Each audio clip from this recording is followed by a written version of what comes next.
நம்பிக்கை நம்பிக்கை நம்பிக்கை நம்பிக்கை இல்லாமல் நாளை இல்லை.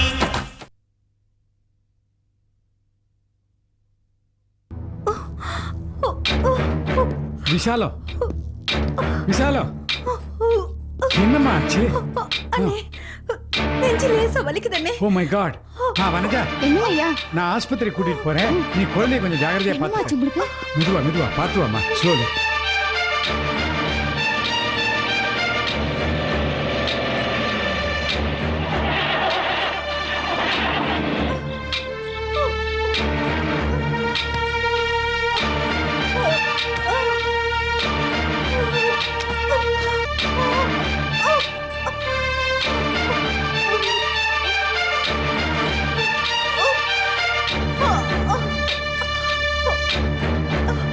My God.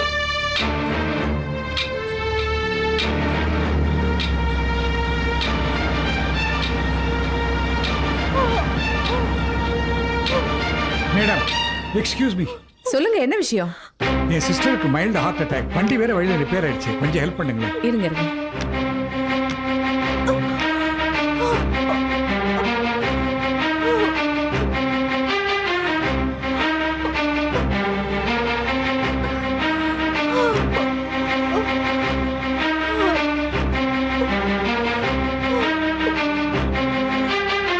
ஒண்ணுமில்ல, பயப்படாதீங்க.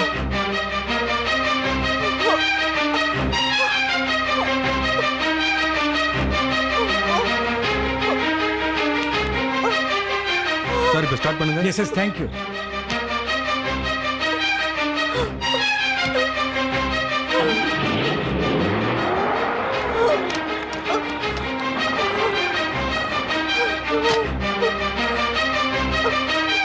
தேங்க்யூ. நீங்க ஹாஸ்பிட்டலுக்கு வந்துருங்க. வந்துடுறேன்.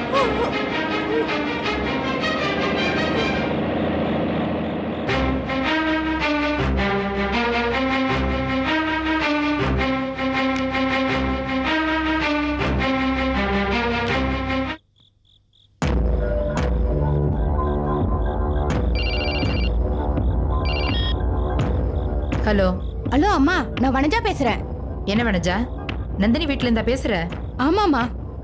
வீட்ல யாரும் இல்லையா? யாரும் இல்லம்மா, நானும் குழந்தைய மட்டும்தான் இருக்கோம்.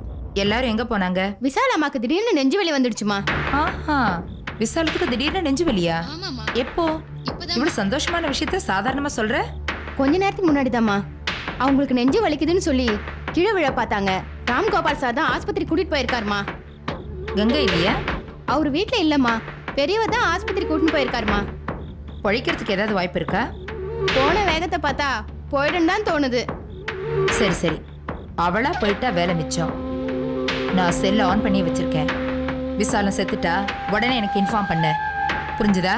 சரிங்கம்மா. ம்.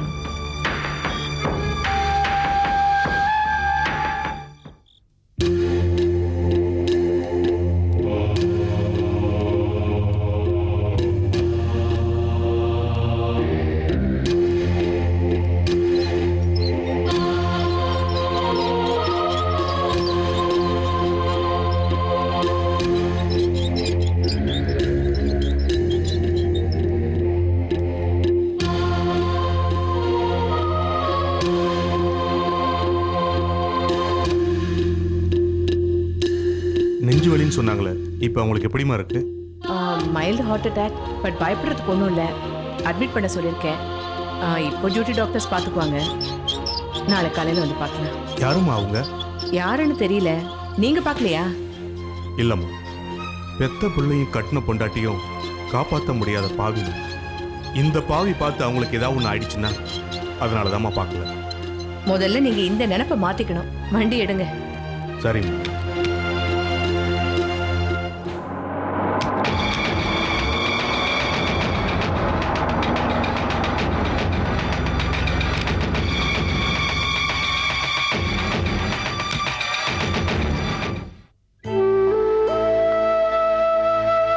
காஃபி எடுத்துக்கோங்க. உட்கார் ஜெயந்தி. ஜெயந்தி, உன்னை நினைச்சா எனக்கு ரொம்ப பெருமையா இருக்கு. எனக்காக எவ்வளவு கஷ்டப்பட்டிருக்கேன். தேவையில்லாத பழியெல்லாம் சுமந்திருக்கேன்.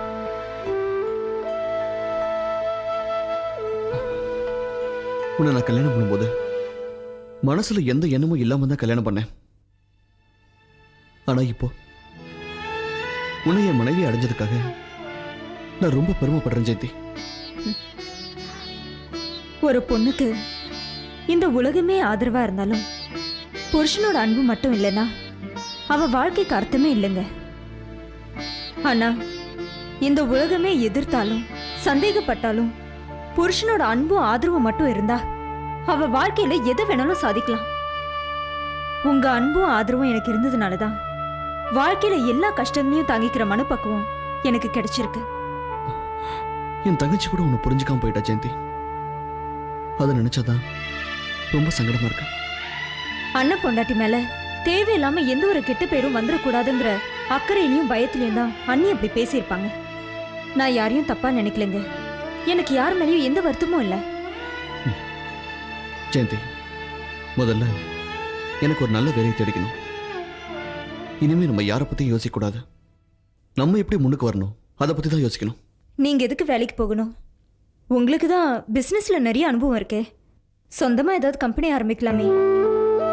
கொஞ்ச நாளைக்கு வேண்டாம் ஜெயந்தி. சொந்தமா பிசினஸ் ஆரம்பிக்கணும்னா வெளியில கடன் வாங்கணும். எனக்கு மார்க்கெட்ல நிறைய ஃபினான்ஷியல்ஸ் தெரியும். அவங்க கிட்ட கேட்கலாம். கேட்டா உங்களுக்கு அம்மாவுக்கு என்ன பிரச்சனைன்னு கேட்பாங்க. தேவையில்லாம அதுக்கெல்லாம் பதில் சொல்லிட்டு இருக்கணும். கொஞ்ச நாளைக்கு வெளியில எங்கேயாவது வேலை பார்க்கலாமே. வாங்க பிரேம். ஜெயந்தி, காஃபி கொண்டு வா. வேண்டாமா ஜெயந்தி, சாரிம்மா. 4 பேர் உன்னை பற்றி தப்பாக பேசும்போது என்னால் தாங்கிக்க முடியல. அதான் நான் கொஞ்சம் கோவமா பேசிட்டேன். பரவாயில்லண்ணா, எனக்கு எந்த வருத்தமும் இல்லை. வாழ்க்கையில எத்தனை சந்தர்ப்பங்கள்ல என் மேல அன்பையும் பாசத்தையும் கொட்டிருக்க. அதெல்லாம் அவ்வளோ சீக்கிரம் என்னால் மறக்க முடியுமா? உன்னை பத்தி எனக்கு தெரியாதாண்ணா. இந்த விஷயத்தில் அருணா கொஞ்சம் அவசரப்பட்டுட்டாமா.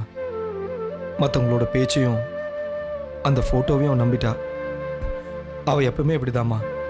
இப்போ உண்மை தெரிஞ்ச உடனே அண்ணி முகத்தில் எப்படி முழிக்க போகிறோன்னு அவள் வருத்தத்தில் உட்காந்துருக்கா. அன்னைக்கு மனசுல எதையும் வச்சுக்க தெரியாதுண்ணா. அவங்க ஒரு குழந்தை மாதிரி. வசந்த், நானும் அருணாவும் சேர்ந்து ஒரு முடிவுக்கு வந்திருக்கோம். நம்ம குடும்பத்தில் இருக்க கஷ்டம்லாம் கொஞ்சம் கொஞ்சமாக விலகிட்டு வருது. ஜெயந்தியும் தாயாக போகிறா. இந்த நேரத்தில் நாம் எல்லாரும் ஒன்றா இருந்தால் நல்லா இருக்கும்னு நாங்கள் நினைக்கிறோம். ஒரு பெரிய வீடாக பார்த்து வாடகைக்கு எடுத்து நாம் எல்லாருமே ஒன்றா இருப்போமே வசந்த். எனக்கு ஒன்றும் இல்லை பிரேம். ஆனால் இந்த விஷயத்தில் முடிவெடுக்க வேண்டியது ஜெயந்தி தான்.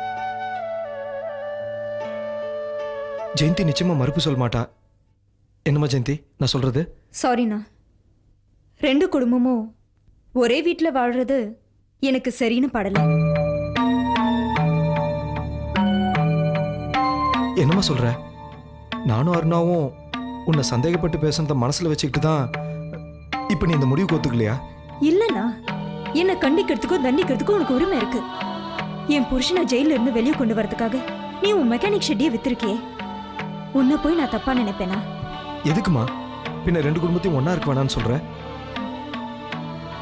நீயும் முன்னுக்கு வரணும், அவரும் முன்னுக்கு வரணும். அதுதான் காரணம். சரிம்மா, 2 குடும்பமும் ஒன்னா இருந்தா இன்னும் வேகமா முன்னுக்கு வரலாமே.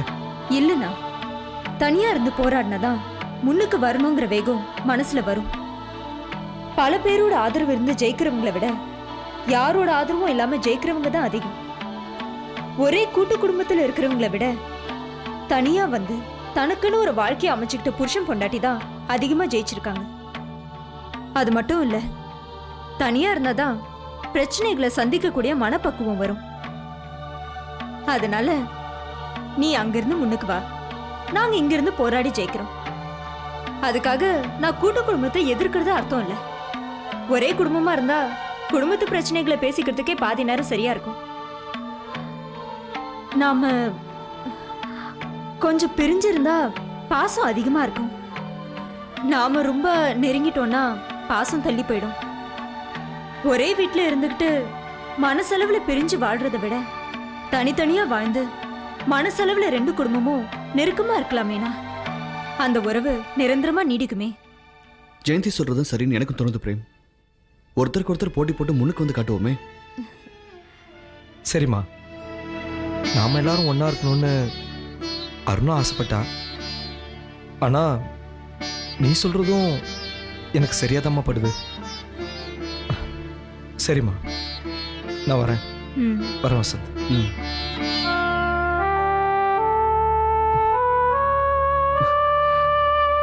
வா.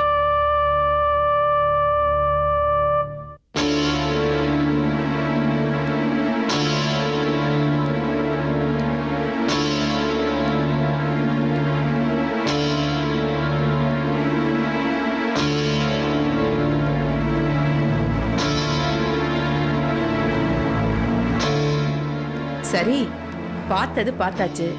அதையே யோசிச்சு என்ன பண்றது? காலங்கள் கடந்தாச்சு. தப்பு செஞ்சவங்க தண்டனை அனுபவிப்பாங்கன்னு நாம விட்டுற வேண்டியதா? அது எப்படிம்மா விட முடியும்? செல்வாக்கோட வாழ்ந்த எங்க குடும்பத்தை சீரழிச்சவமா அந்த சிந்தாமணி. செல்வ செழிப்போட வாழ்ந்த எங்க குடும்பத்துல சீரும் பாம்பு மாதிரி நுழைஞ்சவமா அந்த சிந்தாமணி. அவ முதல்ல எங்க வீட்டுல காலடி எடுத்து வச்சப்போ கரண்ட் கட் ஆயிடுச்சு. அன்னைக்கு இருட்டானதாம்மா எங்க வாழ்க்கை. இன்னைக்கு வரைக்கும் வெளிச்சத்துக்கே வரல. அவங்களுக்கு தெரிஞ்சது அவ்வளவுதான்னு விட்டுற வேண்டியதா? சிந்தாமணியை பழி வாங்கணுங்கிற எண்ணம் இனிமே உங்க மனசுல வரவே கூடாது. அந்த வயசையெல்லாம் நீங்க கடந்துட்டீங்க. என்னம்மா சொல்ற நீ? வருஷம் எத்தனை ஓடினாலும் அவ செஞ்ச வஞ்சகத்தை மறந்துட முடியுமா? இல்ல அவளை பழி வாங்காம தான் விட்டுற முடியுமா? வேண்டாம். சிந்தாமணியை அப்படி பழி வாங்கணும்னு நீங்க நினைச்சீங்கன்னா சட்டப்படி எப்படி அவங்கள சந்திக்கணுமோ அப்படி சந்திக்கிறதா நல்லது. மனசாட்சி இல்லாத ஒருத்தி சட்டத்தை சந்திக்கிறது என்னம்மா பெரிய விஷயம்? அவளை நேரடியா நானே தண்டிக்கணும். அப்பதான் எனக்கு திருப்தி வரும். நான் எவ்வளவு சொன்னாலும் நீங்க கேட்க போறது இல்ல. நான் இப்போ ஹாஸ்பிட்டலுக்கு தான் போயிட்டு இருக்கேன். நீங்க பேசாம என் கூட வாங்க. இங்க இருந்து நீங்க தனியா யோசிச்சுட்டு இருந்தீங்கன்னா சிந்தாமணியை பழி வாங்கணுங்கிற எண்ணம் தான் உங்களுக்கு அதிகமாகும். போலாமா? வாங்க.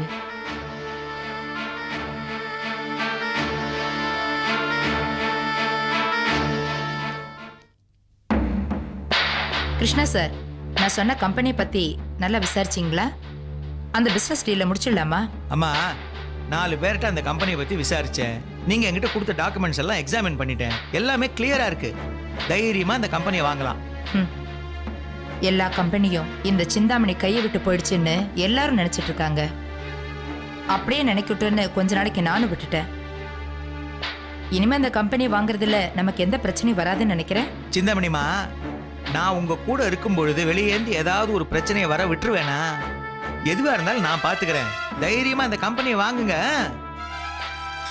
நீங்க தான் நம்ம கம்பெனிக்கு லீகல் அட்வைசரா வரணும். அம்மா, எவ்வளவோ யூஸ்லெஸ் பீப்புளுக்கு லீகல் அட்வைசரா இருக்கேன். உங்களுக்கு லீகல் அட்வைசரா இருக்கிறத நான் பெரிய பாக்கியமா நினைக்கிறேன். வணக்கம்மா. வா ஆறுமுகம். அம்மா, நீங்க புதுசா ஆரம்பிக்க போற கம்பெனியில எனக்கு ஒரு நல்ல போஸ்ட் போட்டு கொடுங்கம்மா. நீயே ஒரு வேஸ்ட். இதுல நான் உனக்கு எப்படி தரது நல்ல போஸ்ட்? அப்படியெல்லாம் சொல்லிடாதீங்கம்மா. நான் உங்க கம்பெனியில 25 வருஷத்துக்கு மேல வேலை செஞ்சுக்கிட்டு இருக்கேன். நீண்ட கால அனுபவம் வேற எனக்கு இருக்கு. வாழ்க்கையில முன்னேற அனுபவம் மட்டும் இருந்தா போதாது ஆறுமுகம். அறிவும் புத்திசாலித்தனமும் வேணும். அம்மா, எனக்கு பிறகு வேலைக்கு சேர்ந்தவங்களுக்கெல்லாம் பெரிய பெரிய போஸ்டர்லாம் போட்டு கொடுத்துருக்கீங்க. என்னை மட்டும் ஒரே இடத்துல உட்கார வச்சுட்டீங்களே. நான் உங்கள் கம்பெனியில் ரொம்ப வருஷமாக வேலை செஞ்சுக்கிட்டு இருக்கேன். ஒரு சீனியருங்கிற மரியாதை கூட எனக்கு இல்லை. என்னை கண்டா யாரும் பயப்படுறதே இல்லைம்மா. ஆறுமுகம், அம்மா, மாட்டுக்கு பிறக்கும் போதே வால் இருக்கு, அப்புறம்தான் கொம்பு முளைக்குது. கொம்பை பார்த்து தான் எல்லாரும் பயப்படுவாங்களே தவிர ரொம்ப நாளா இருக்குதேன்னு வாழை பார்த்து யாரும் பயப்படுறதில்ல. அதனால நீ எத்தனை வருஷம் இருக்கேங்கிறது முக்கியம் இல்ல, நீ என்ன பண்ணினங்கிறதா முக்கியம். அனுபவத்தையே பேசிட்டு இருக்காம முதல்ல ஆக வேண்டியதை பாரு. சிந்தாமணிமா, என்ன அற்புதமான தாட்டு. சிந்தனை சிற்பி சிந்தாமணின்னு உங்களுக்கு பட்டமே கொடுத்துடலாம் போங்க. சரி ஆறுமுகம், வந்த விஷயத்த சொல்லு. இந்த ஒற்றர் வேலைக்காவது என்ன வச்சிருக்கீங்களே, அது வரைக்கும் எனக்கு சந்தோஷம்தாம்மா. சரி, சீக்கிரம் விஷயத்துக்கு வா. அம்மா, விஷாலம் படுத்த படுக்கையாக ஆயிட்டாங்க. அவங்கள ஹாஸ்பிட்டலில் அட்மிட் பண்ணியாச்சு. இன்னும் 2 நாளில் நந்தினி இந்தியாவுக்கு வர்றாங்களாம். அதுக்குள்ள அந்த குழந்தை மேட்டர் அப்புறம் பார்த்துக்கலாம். சந்தர்ப்பம் வரும்போது அந்த குழந்தைய தூக்கிட்டு வந்துரு. முதல்ல கம்பெனி ஆரம்பிக்க போகிறோம். அந்த வேலையெல்லாம் நிறைய இருக்கு, அதை கவனி. வக்கீல் சார், உங்களுக்கு நான் செக் அடிச்சு வந்துடுறேன். வெயிட் பண்ணுறேன். ஆறுமுகம்.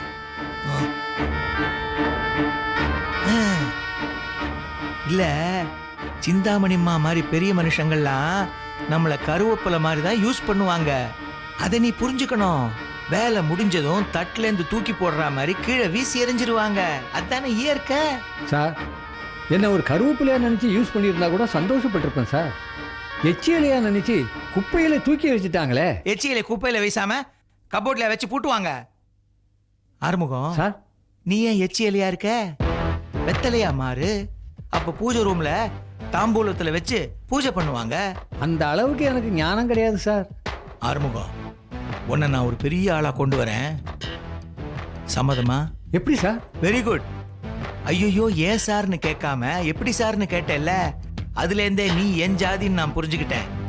இது பாரு, நான் இங்க வந்துட்டு போறதே சிந்தாமணி அம்மாவோட சொத்தை அடிக்கத்தான். இன்னைக்கு அவங்களுக்குன்னு ஆள் யாரும் கிடையாது. அடிச்சு போட்டு சொத்தை எடுத்துக்கிட்டு போனாலும் கேட்கறதுக்கு நாதி இல்லை. ஆனா நம்ம படிச்சவங்க அப்படி செய்யக்கூடாது. அறிவு பூர்வமா இந்த சொத்தை அடிக்கணும். இது பார், நீ மட்டும் என் கூட இருந்தேன்னா. இருந்தா என்ன சார்? இருக்கேன். இந்த நிமிஷத்துல இருந்து நான் உங்க ஆள். டக்குன்னு மாறிட்ட. என்ன பண்றது சார்? வயசுக்கு வந்த பொண்ணுங்களை கட்டி கொடுத்து கரையேத்தணுமே. உன் பொண்ணுங்களை கட்டி கொடுக்கணுங்கிறதுக்காக நீ யார வேணா காட்டி கொடுத்துருவியோ? இல்ல பரவாயில்ல பரவாயில்ல. பழைக்கணும்னு முடிவெடுத்த அப்புறம் ஆமா எல்லாத்துக்கும் தயாராக வேண்டியதுதான்.